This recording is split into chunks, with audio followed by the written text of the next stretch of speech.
As some of you may already know, I have worked in advertising for 2 decades. During that time, I got to work with many creative people. Together, we created thousands of advertising campaigns. When my clients comment on an idea that they find interesting, they often say that besides being creative, they also find it very clever. The best advertising has to be smart, but so do the ideas in any other industry. So a question pops up. Is intelligence one of creative superpowers? Does a person have to be intelligent to be able to create great creative work?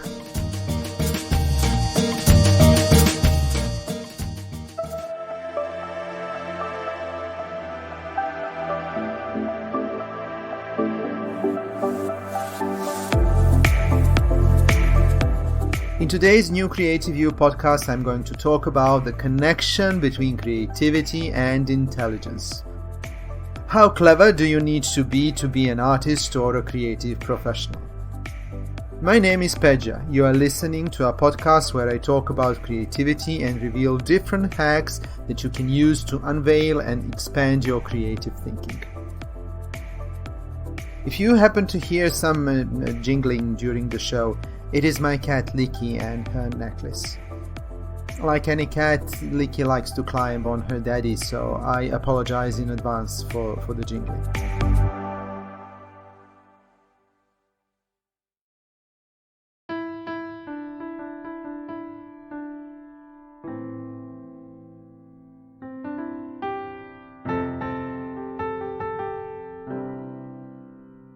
Okay, let's kick off the show with the definition of intelligence. Intelligence is an ability to understand complex ideas, to adapt to the environment, to learn from experience, and to engage in reasoning to overcome obstacles. Intelligence is measured using standard tests and is expressed as an IQ number. IQ stands for Intelligence Quotient. IQ is a score calculated by dividing a person's mental age score by that person's chronological age and multiplying it with 100. Mental age score looks at how a specific individual at a particular age performs intellectually, compared to average intellectual performance for that chronological age. If in a test a 10-year-old shows a mental age of a 12 is divided by the child's chronological age, 10, which gives 1.2. Multiplied by 100, it makes IQ 120, which means that the child is gifted because the average IQ score is 100, with standard deviations of 15 points plus or minus. Although individual differences in IQ are firmly attributed to genetic differences, stimulating environment has shown the capacity to raise IQ scores by at least 10 points. IQ is not the same as intelligence. It is a measure of intelligence, and being that, it is limited by what is measured. Human intelligence is complex and multidimensional, and in reality, there is no method which can be used to measure it precisely. The intelligence that the psychologists test is also called phenotypic intelligence, and it is different from the inherited or genotypic intelligence, which is connected to the brain's neural efficiency. Scientists have documented an increase in phenotypic IQ during the past century, especially in developed nations. However, this trend has reversed in the past 30 years or something, and these nations' intelligence is on the decline. Scientists believe it is because of the changes that have been introduced to the educational systems of Western countries. Creativity, on the other hand, is ability to produce work that is both original and appropriate, or useful, as judged by the culture at a given point in time, not by its author.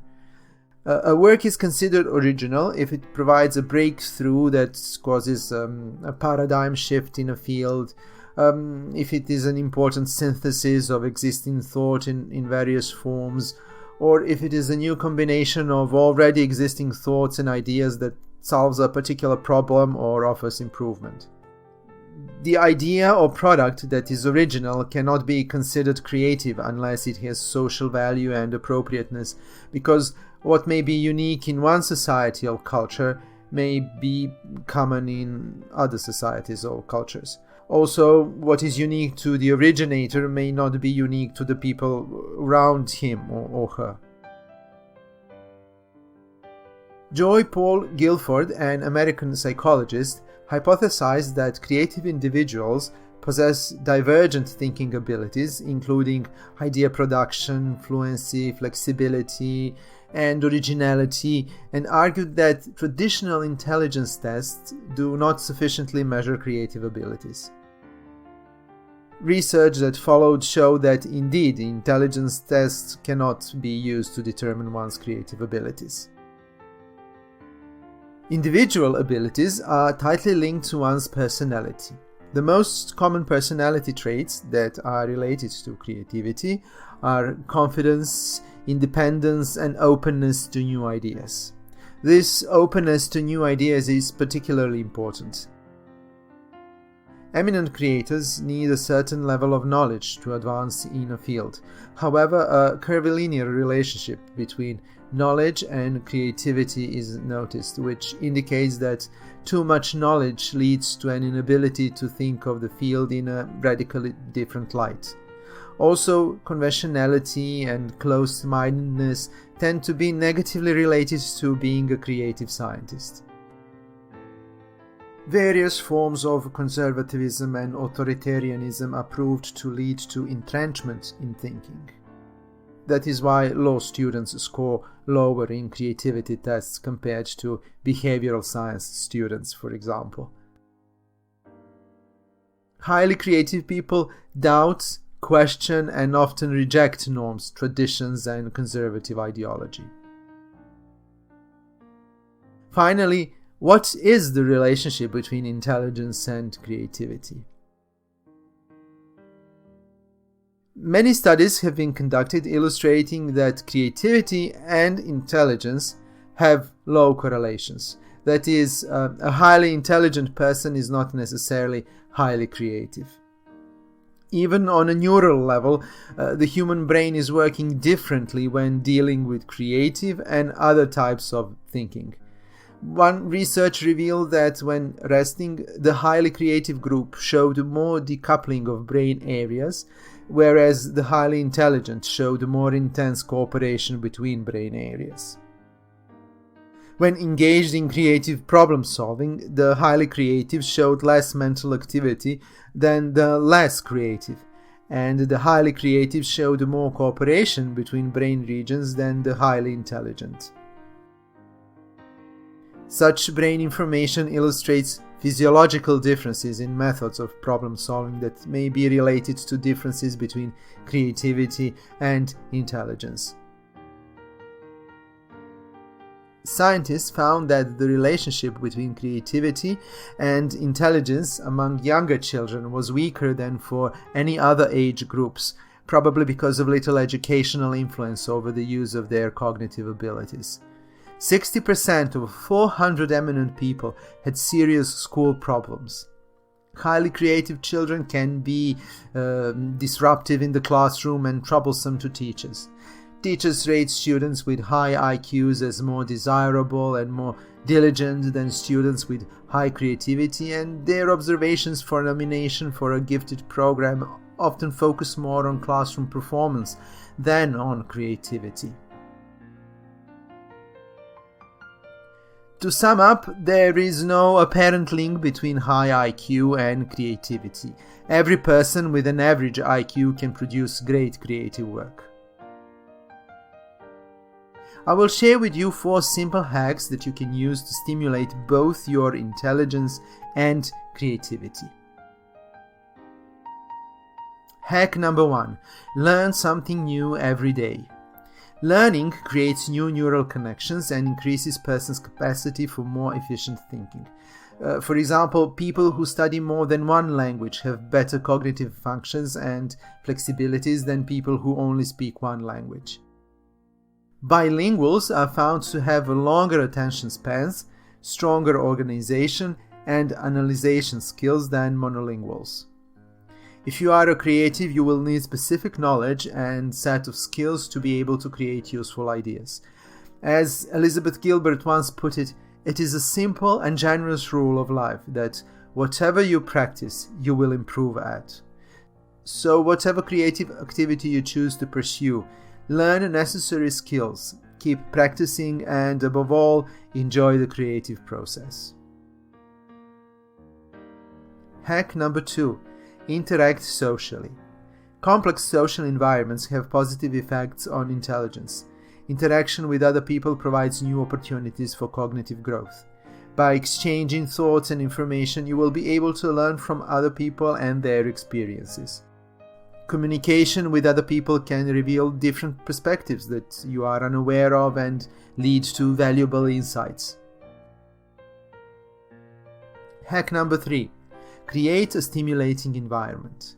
Psychologists agree stimulating environment has a psychological effect on the brain. It helps neural growth and synapse connections. Stimulating environment excites brain activity and induces new neural connections that work like shortcuts between apparently different information, aiding the formation of new ideas. Introduce to your home and office details that arouse your imagination. Visit places that intrigue and inspire you. Travel, discover new cultures, do more of what you like, and your brain will reward you with new ideas. Hack number 4. Exercise your brain. Although the brain is not a muscle, it works similarly. The more you train it, the more functional it becomes. The brain can change throughout an individual's life. This capacity is called neural plasticity. There is evidence that neurogenesis, the birth of brain cells, occurs in adulthood and persists well into old age. There are many ways to exercise and renew brain. You can practice meditation. The long-term or short-term practice of meditation results in different levels of activity in brain regions associated with such qualities as attention, anxiety, depression, fear, anger, and the ability of the body to heal itself. If you are not into mindfulness, whenever you get the opportunity, make things hard for your brain. Turn off GPS while driving through the town. Avoid using a calculator or Google Translate service. Learn your passwords and PIN numbers by heart, etc. Challenge your brain every day to keep it in good shape.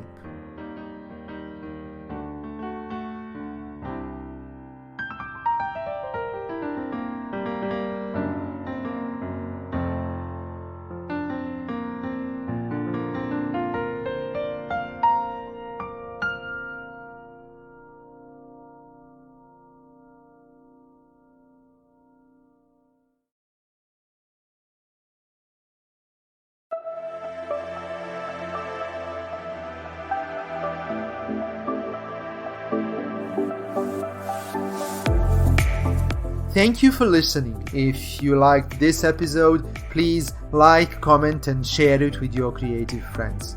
While waiting for new podcast episodes, please visit my blog at newcreativeyou.com and discover some interesting topics there. There you will also find links to my social media profiles so you can follow me and stay up to date with what is going on with the New Creative You project. You can also subscribe to my mailing list, the link is in the description, to get access to New Creative You secret page, where you can download free ebooks and other digital material that will keep your brain active and creative. I have one final request for you. Please, stay healthy and creative.